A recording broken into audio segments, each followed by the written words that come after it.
je dis bien selon les Bibles actuelles classiques, je vais vous montrer que cet homme de tribu Joshua n'est ni au paradis, n'est ni assis à la droite de Dieu, ni au sein d'Abraham, ni en enfer.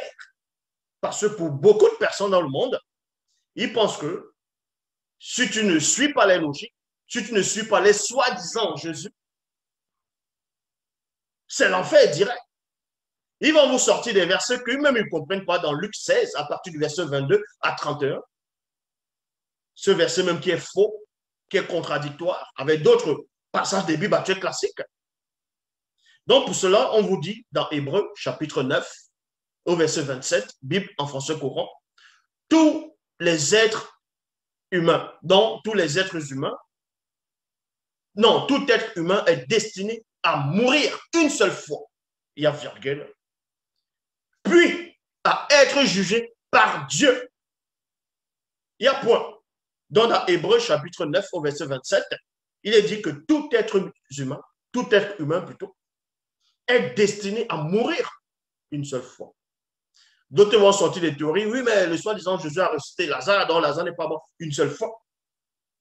Dans les Bibles actuelles classiques, on vous dit que c'était pour que la gloire de Dieu s'accomplisse. Mais dans le commun de mortels, dans le temps normal, on vous dit que les êtres humains, les créatures mortelles visibles, sont destinés à mourir une seule fois, virgule, puis à être jugés par Dieu. Il y a point C. Donc, si on s'arrête sur la logique d'Hébreux 9, verset 27, tribu Joshua doit être jugé par Dieu, selon certaines personnes, et pour d'autres, il est avec Dieu, déjà de l'autre côté.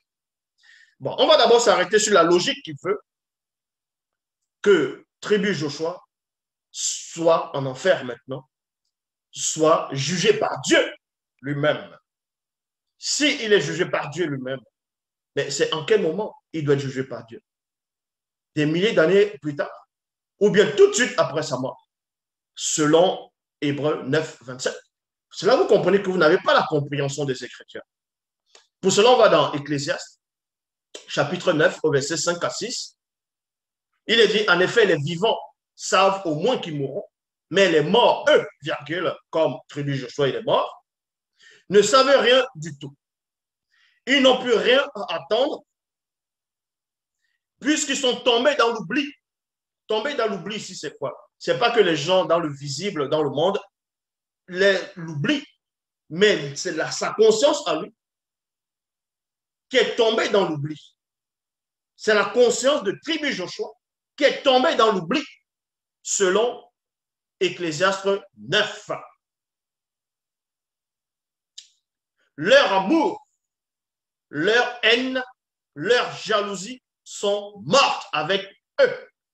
Et ils ne participeront plus jamais à tout ce qui arrive ici-bas. Donc, on vous apprend dans Ecclésiaste chapitre 9, à partir du verset 5 à 6, que tribu Joshua, pas seulement lui, il y a plein qui meurent, que tu sois soi-disant prédicateur, que tu sois chrétien, que tu sois, peu importe la confession, que tu sois politicien, peu importe, une fois que tu meurs, selon Hébreux 9, 27, tu es jugé par Dieu. Mais à quel moment? Est-ce directement après la mort de la personne? Non.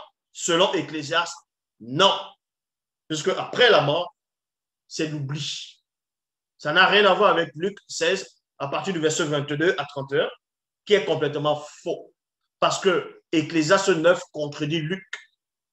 Je répète, Ecclésiaste 9 contredit Luc 16, la parabole du mauvais riche et du pauvre Lazare. Ça, j'ai fait la vidéo sur ça, j'ai démontré. C'est un mensonge. C'est un gros mensonge. Parce que les défunts, quand ils meurent, ils tombent dans l'oubli. Est-ce que vous comprenez? Ils tombent dans l'oubli, selon Ecclésiaste. Maintenant, certains pourront prendre les versets où on va parler de Samuel. Samuel, on a invoqué Samuel est venu. Et dans le livre d'Apocalypse, lorsqu'on a ouvert d'autres sceaux, on a vu les âmes de ceux qui avaient été immolés sur la terre, voilà, à cause du témoignage qu'ils avaient rendu pour Dieu. Ça, c'est un autre cas. Mais Ecclésiaste explique ici qu'en effet, les vivants savent qu'ils mourront un jour. Mais les morts, quant à eux, ils ne savent plus rien. Parce que quand tu es mort, selon Ecclésiaste 9. Et qui c'est qui écrit l'Ecclésiaste? C'est qui l'Ecclésiaste? C'est Salomon. C'est Monmon, c'est Salomon. Et vous savez que Salomon était un grand roi. Il avait l'esprit de sagesse, il avait l'esprit de compréhension. Bref, il était rempli de l'esprit. Donc, quand il disait des choses, il les disait avec précision. Donc, ce n'est pas vous, les rigolos, les tintins, qui vont venir ici maintenant pour dire non, il est dans le sein d'Abraham. Parce que dans ce que eux vous appelez le Nouveau Testament, il y a c'est-à-dire Lazare, dans pas Lazare que le soi-disant Jésus aurait ressuscité, mais Lazare, un pauvre, qui allait dans le sein d'Abraham. Donc, ça veut dire que de l'autre côté aussi, on va l'appeler Abraham. N'est-il pas écrit dans ce qu'on appelle Apocalypse que vous allez avoir un nouveau nom? C'est un nouveau nom. C'est un nouveau nom. Donc, comment se fait-il que Abraham, soi-disant, dans le royaume des cieux, dans le ciel, d'autrement dit, au paradis, il s'appelle toujours Abraham. Donc, vous voyez que vous ne tenez même pas la révélation. Ecclésiaste chapitre 9 au verset 10, tout ce que tu peux accomplir avec tes seules forces, fais-le. Car dans le monde des morts où tu vas aller, on ne peut rien faire. On ne peut pas réfléchir. Il n'y a ni connaissance ni sagesse. Donc, selon Ecclésiaste 9, 10, tribu Joshua est dans l'oubli. Il n'est ni en enfer, ni au paradis. Parce que le même, celui dont vous vénérez, connaît sur la personne de Paul de Tarse, lui-même il dit quoi? Les morts, c'est-à-dire ceux qui sont morts ne dévanceront pas ceux qui sont vivants. Je répète, les morts ne dévanceront pas ceux qui sont vivants. Ça veut dire quoi? Ça veut dire que tu marches avec Dieu selon les chrétiens et que tu meurs là maintenant, tu ne peux pas aller au paradis tout de suite. Tu ne peux pas aller au paradis tout de suite tant que les gens sont encore vivants sur la terre. Et Paul le dit, les morts ne dévanceront pas ceux qui sont vivants. Si vous ne maîtrisez pas les Écritures, vous laissez le seul vous enseigner. Donc, selon les Bibles actuelles classiques, tribu Joshua n'est ni au paradis parce que ce n'est pas ouvert. Maintenant, il y a des gens qui vont dire, oui, mais le soi-disant Jésus aurait dit à un des brigands, je te le dis, tu seras avec moi au paradis ce soir. Donc, qui va partir au paradis le même soir avec un brigand qui s'est repenti. Montre-moi un seul verset dans les Bibles actuelles classiques où le jour où ce soi-disant Jésus est mort, le même soir, il est allé au paradis. Il n'est pas allé au paradis le même soir. Donc, c'était faux ce qu'il a dit à ce brigand, vu que selon les Bibles actuelles classiques, il a lu dans le séjour des morts. Il a fait 3 jours. Or, il avait promis à ce brigand que ce soir-là, le même soir, il va l'accompagner au paradis. Il va avec lui au paradis. Jésus n'est pas allé au paradis quand il est mort. Il est allé dans le séjour des morts. Donc, vous voyez que vous ne comprenez pas les Écritures. Quand quelqu'un meurt à l'heure actuelle, je dis bien, quand vous mourrez, vous tombez dans l'oubli, tout simplement. Il n'y a pas de paradis où quelqu'un va aller attendre là-bas. Il n'y a pas de saint d'Abraham. Ça, c'est une illusion. Le saint d'Abraham, ça, c'est faux. Luc 16, 22 à 31 est faux.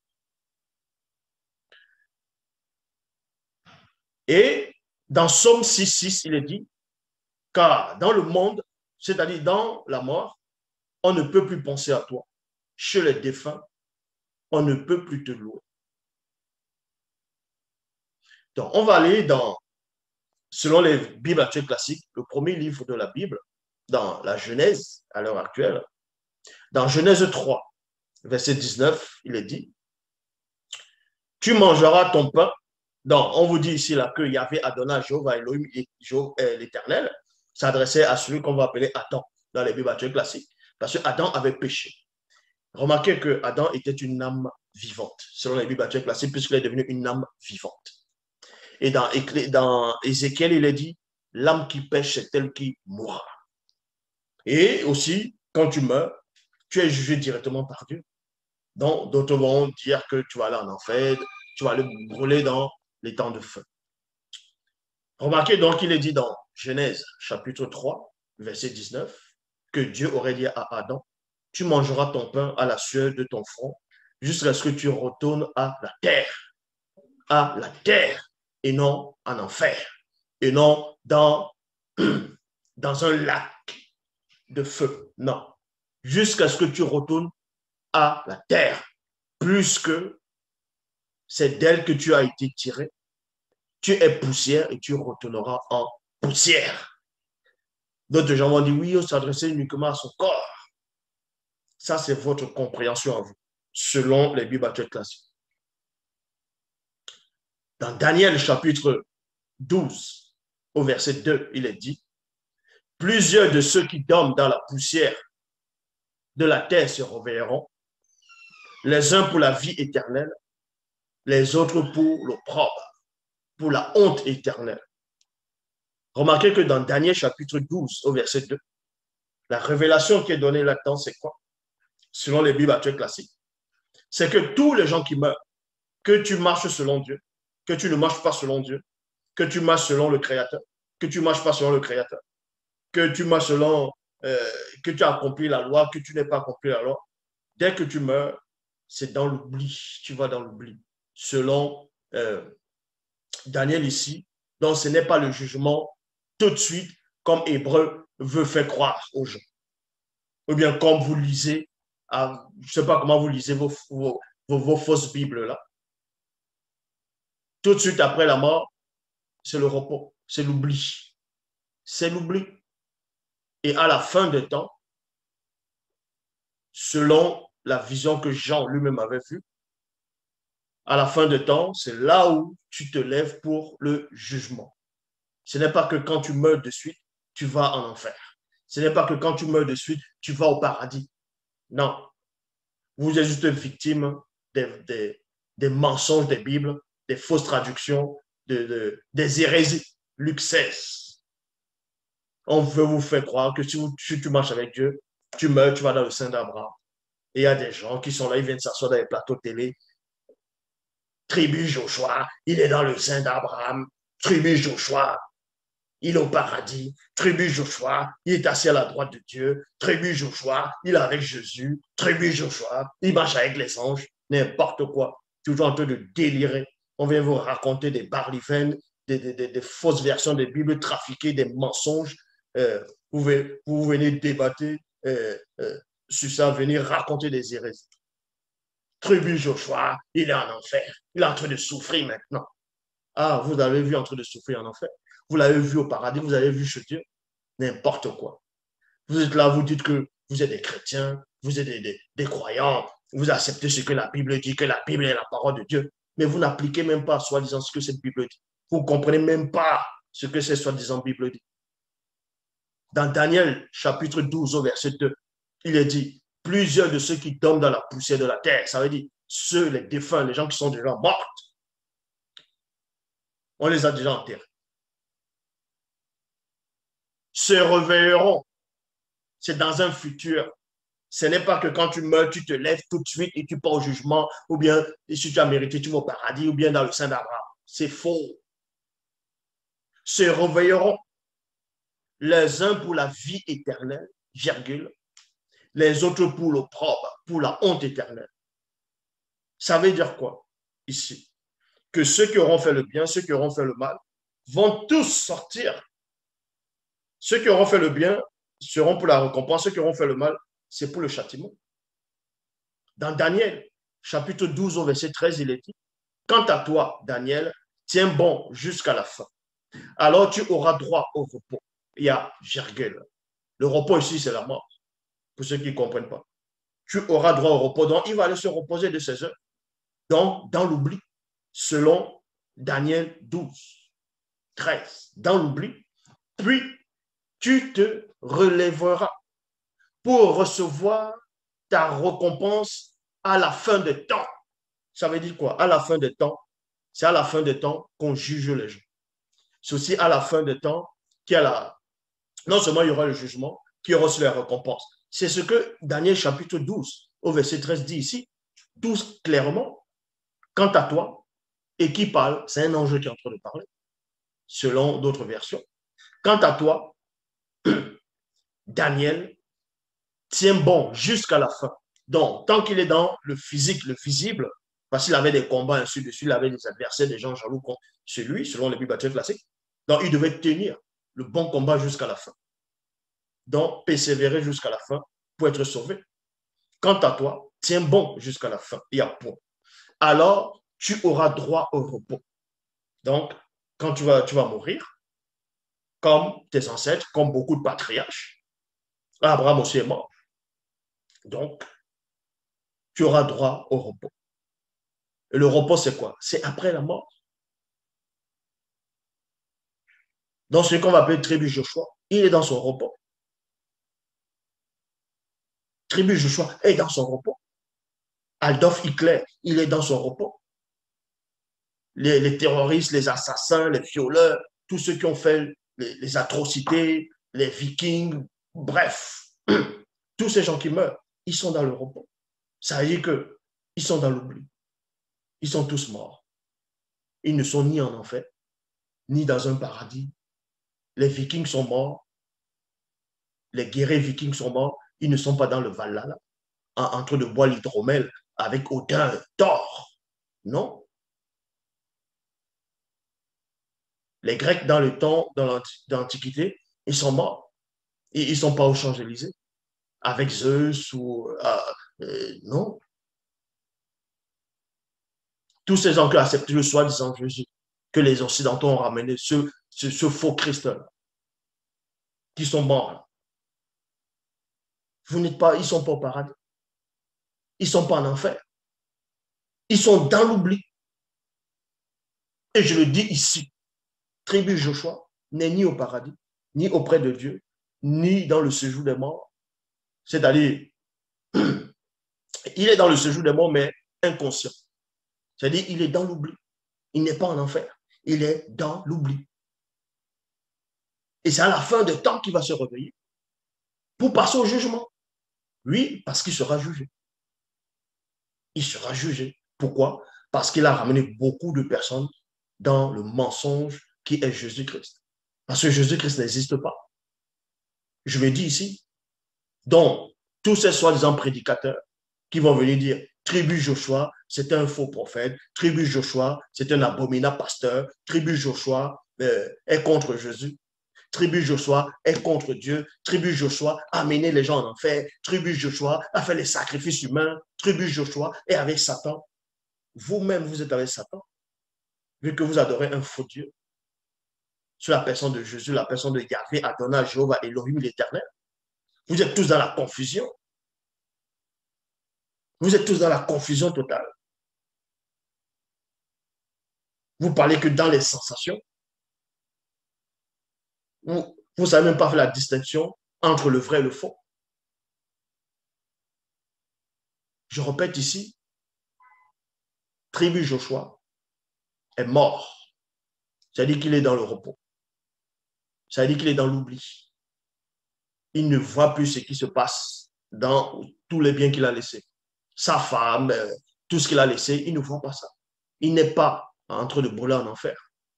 Il n'est pas en train de crier dans le séjour des morts. Il n'est pas non plus au paradis. Il n'est pas dans le sein d'Abraham. Il n'est pas assis auprès de Dieu. Il n'est pas entré avec les anges. Donc, tous ces gens qui disent, oh, parce que tu as accepté Jésus, dès que tu meurs, tu vas aller boire avec Abraham, tu vas te dîner avec Abraham, vous n'êtes que des rigolos. Vous n'êtes que des rigolos. Voilà les versets. Daniel 12, 13. Et là, c'est un ange qui affirme cela, selon les Bibles classiques. C'est un un personnage spirituel qui vient de l'autre côté, selon les Bibles classiques, qui sait comment ça se passe là-bas, qui sait comment ça se passe après la mort, qui donne cette information, qui dit, quant à toi, Daniel, tiens bon jusqu'au bout. Alors, tu auras droit au repos, virgule, puis tu te relèveras. Le repos ici, c'est mourir. Pour recevoir ta récompense à la fin des temps. C'est-à-dire que le temps n'est pas venu. À la fin des temps. Donc, il doit ressusciter à la fin des temps pour recevoir sa récompense. Parce que selon les Bibles classiques, il a marché selon Dieu. Et on donne aussi la même révélation dans Daniel chapitre 12 au verset 2, que plusieurs de ceux qui dorment dans la poussière de la terre, y compris ceux qui ont marché contre Dieu, ou bien ceux qui ont marché avec Dieu, ils vont se réveiller à la fin des temps. D'autres pour la récompense, d'autres pour le châtiment, selon ce qui est dit ici. Donc, d'où vient alors la notion que tel meurt parce que, soi-disant, il n'a pas accepté Jésus, votre faux Jésus, et il est en train de brûler en enfer. Et Satan, lui, qui a fait pire, il ne brûle pas en enfer. Les démons, soi-disant, disent à Jésus, es-tu venu nous tourmenter avant le temps? Donc, où est la logique? Où est la justice? Satan, lui, qui était le premier à pécher, volontairement, qui a introduit même le péché dans le monde, dans le visible, lui sera jugé en quel moment? Apocalypse, chapitre 20, au verset 10. Et le diable fut, c'est-à-dire, on vous apprend que le diable, en gros, fut jeté dans les temps de feu et de souffle où sont la bête et le faux prophète. Selon les Bibles classiques, on vous apprend que Satan va être châtié avant les hommes. Satan, on vous donne l'indice d'Apocalypse chapitre 20. À partir du verset 10, vous pouvez vérifier. Apocalypse chapitre 20, à partir du verset 10, il est dit quoi? Et le diable qui les séduisait fut jeté dans les temps de feu et de souffle, où sont la bête et le faux prophète. Ils seront tourmentés jour et nuit. La bête, là, c'est toujours un démon. Ce faux prophète, c'était toujours un démon. Donc, on vous apprend que Satan, lui, va être jugé. Il sera jugé d'abord, il sera châtié. Après, les hommes, c'est après. Ceux qui auront servi, soi-disant Dieu, ou pas. On va ça dans Apocalypse chapitre 20, à partir du verset 12. Or, le verset 10, Satan reçoit d'abord sa punition à la fin de temps. Et c'est dans le verset 12 maintenant que ceux qui n'ont pas marché selon votre vérité seront jugés et aller dans les lacs de feu, ou d'autres qui, ceux qui auront bien marché, auront les récompenses. Donc, d'où vient alors la notion qu'un mauvais riche sur la terre, il est mort, il est en train de brûler en enfer. Donc, ça contredit ce que l'ange a dit à Daniel.